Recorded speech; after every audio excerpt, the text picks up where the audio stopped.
events and networking and all over the world. And of course, we have Bahrain has a leading role in that as well.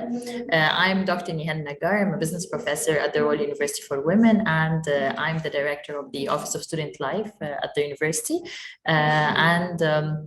Being in this role, actually, I come across a lot of events where I meet entrepreneurs, micropreneurs, and startups as students or people from the community. I was invited several times by Ms. Kausar and to speak in such events where I meet a lot, especially with the handmade entrepreneurs and startups. Very inspiring. I missed yesterday's exhibition. I hope you were able to be there, and I hope some of you, I believe, are entrepreneurs. So I would love to know the audience, since the number is convenient, so we can actually get to know everyone here in the room. So can everyone introduce himself or herself, and I will be starting afterwards. Can you see my screen? Yes. Perfect. Yes, you can see. So the topic today, and it just crossed my mind because, as I mentioned, at the university, we run a lot of events. We organize a lot of events, and we try to bring, basically, we're trying to create a market for you as entrepreneurs or startup businesses. And I see the struggle. I see the challenge where you want to find the right customer. Of course, number one, we need to reach out. Of course, like, okay, I want to have an idea. I am passionate about something. I plan this business, or maybe I have it started as a hobby. And then I think, okay, maybe I can start the business. I love the fact that all of you are enjoying, in fact, what you're doing. However, if you want to take this into a second level or a different level where you run it as a stable, sustainable kind of business, you have to deal with it differently, and you have to think about it differently. Some of you maybe found their own way of exposure or interaction with the different customers, and maybe others didn't really find the right model, the right formula, the frequency. And I think this is you will tell me what kind of challenges have you faced. So of course, this is today was it's more about doing business online, and I was telling Ms. Kausar, I wanted to see each one of you in person. I was telling her, why aren't we having the session face to face? I wanted so much to meet the different business owners in person, because it really matters, makes a difference. So if we're talking about the concept of an entrepreneur or a small and medium-sized business, so basically, of course, we're operating in a very small scale, and usually, from what I heard, maybe, and correct me if I'm wrong, less than 5 employees. So it's maybe you have a friend, maybe you have a sister, maybe you're working with your husband or your daughter or your son. So usually it is 1, 2, and probably less than 5. So are we talking about the same range with I believe the business owners who we have today? Yes. So, Yes, so this is not easy, and it's easy. It's easy to start up. Yet in the running the business itself, not always easy. So what are the characteristics? And now we have all females. I'm happy that I chose the right picture. So yes, we are risk takers, and of course we are innovative. And we found that there is a certain challenge, and we're trying to find a solution for it.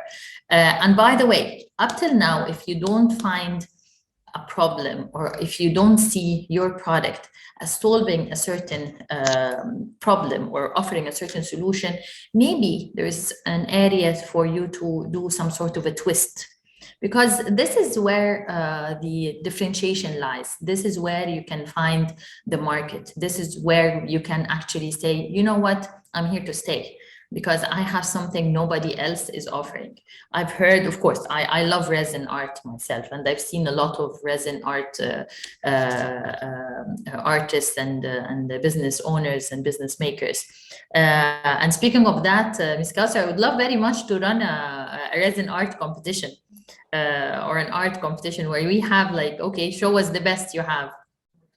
So because apparently it started, it's booming. A lot of people like to see it, like to do it. But again, maybe we can, having such a competition would actually raise the standard or expose the artists to different tools or different ways of doing it.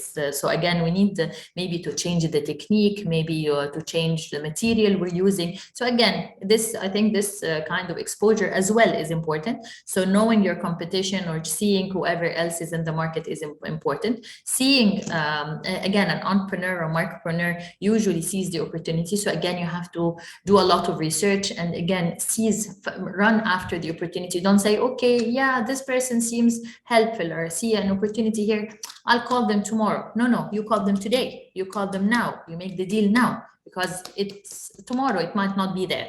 So this is very much important. The initiative, making the right decisions at the right time is important. Being innovative and unique. And in this, you are the only judge because like you have to criticize your own work. You don't say like, okay, wow, this is a nice mug. I like this. I did it and it really looks nice. No, you have to actually, okay, how can I make it better? How can I make it different? How can I make it unique? So you have to think of different ways. So continuous improvement, self-appraisal or self-critique is important. Of course, when I do something good, I have to celebrate. I have to be happy. I have to be proud. But as well, I need to see, okay, today I did this. Tomorrow, what will I do? Of course, most of you are working alone, but of course, if you are managing a team or working with a team, you have to be a team player as well. Of course, being curious, asking questions and seeking the trends and looking at whatever is there is important. So each day is a learning experience. Each day I should know something new, not necessarily in the same area, maybe something like even with your kids, with your family members, with your friend. So again, looking at whatever is new in other industries, other sectors, other trends is important. So don't limit yourself. Open your eye to different things. So this would give you a different perspective. Maybe looking at issues or challenges faced by other business owners, or maybe different needs by different customers would give you another idea. So again, it's always nice to be curious and open to whatever is around you. If you're starting the business from home, and this of course is a big challenge, so getting new customers is difficult. Of course, all of us during COVID, we learned how to reach out, how to open up, how to promote ourselves. However, still is a challenge because, okay, I'm exposing my products, I have a YouTube channel, I have followers, but again, it's not all followers are customers. Not all followers are buying my products. So I want to have this switch from only a viewer or a follower to an actual customer. So, the click here, or the main criteria, or the most important thing, is the personal connection. So you have to actually build this kind of connection. You have to have your own, again, customer base. You have to have like 10, 15 or more customers, maybe having repeated products, or maybe getting a feedback, continuous feedback. You can have your own customers panel. Get their feedback. What do you think of my products? How can I improve? How can I do that? So hearing from the customer and relating.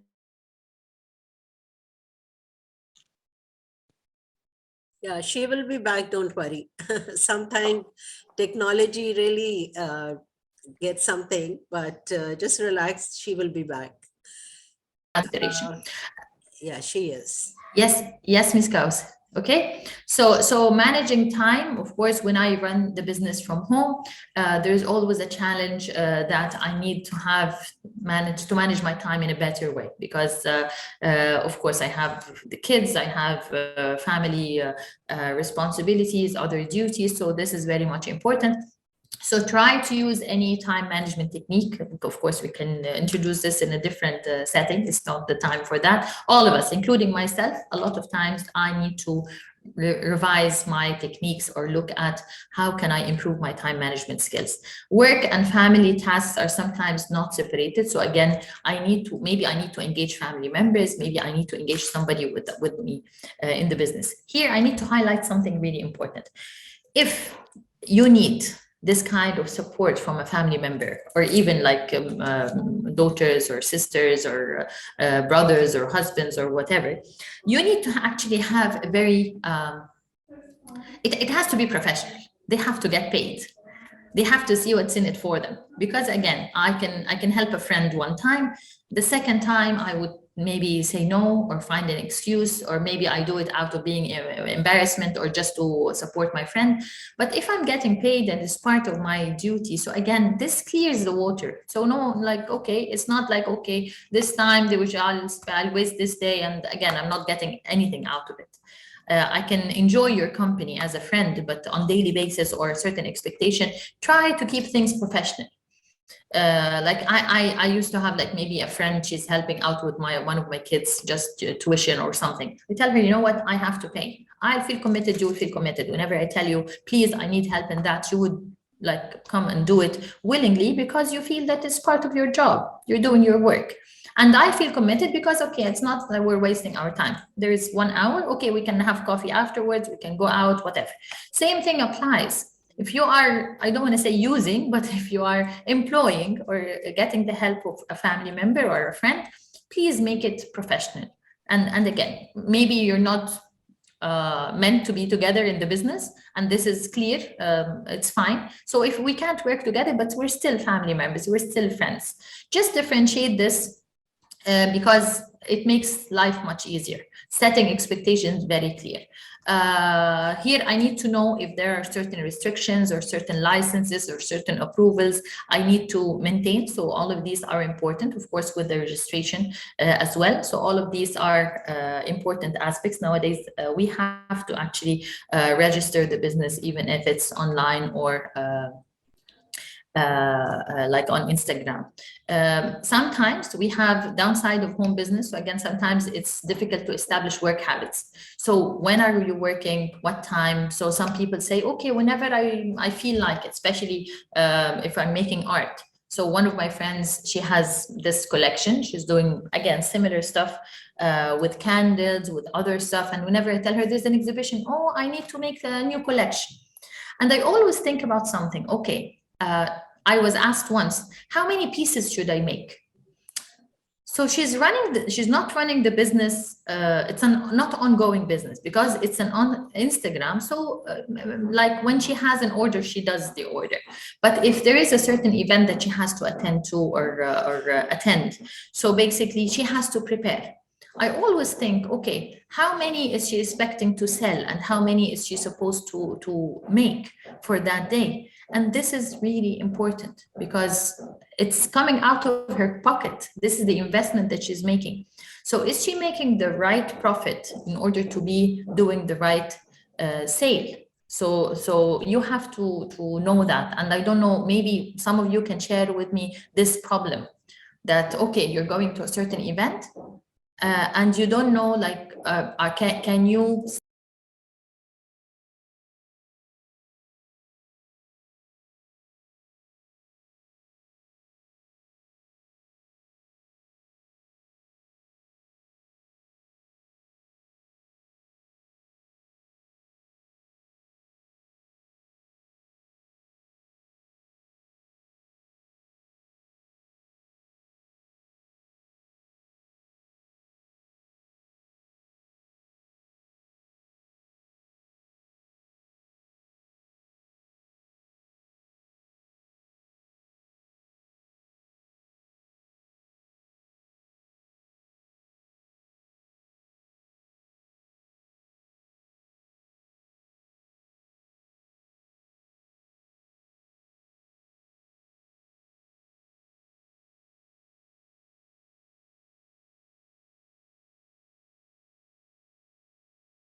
sell